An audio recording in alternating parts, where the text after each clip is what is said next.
Here's a nice story from the old scriptures, kind of giving us a good principle to live on. It's about a young man who wants to learn about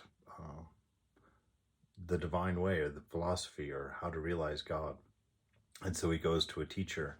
And, according to the Orthodox Hindus, only Brahmins were permitted to study those things. And so he had to go and share his family tree.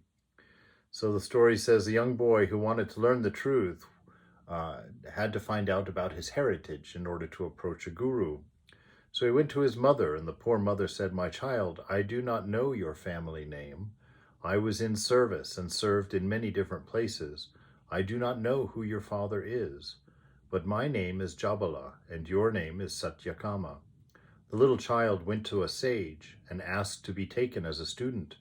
The sage asked him, "What is the name of your father, and what is your caste?"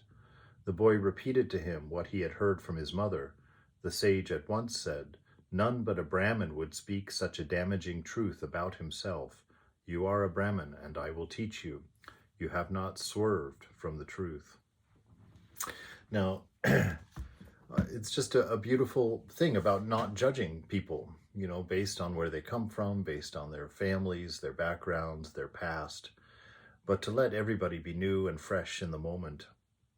Give everybody that first chance is one thing. But then also this notion of what is a Brahmin. Traditionally, a Brahmin in India has been a hereditary caste that enjoyed a lot of privilege. But with the advent of Swami Vivekananda and his teachings, he says a true Brahmin is someone who seeks God, someone who lives a righteous life and dedicates themselves to the manifestation of love and wisdom in this world. That's a Brahmin.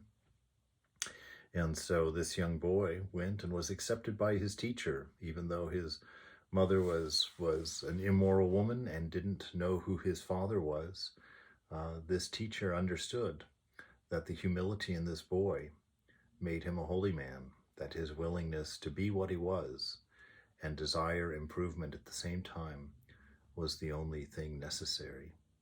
And so if you're approaching spiritual life or sitting to do your prayers or your meditations or your studies or whatever they might be, know for certain that it's not your history that's going to be held, that's going to be considered. It's your heart and what you are as a person.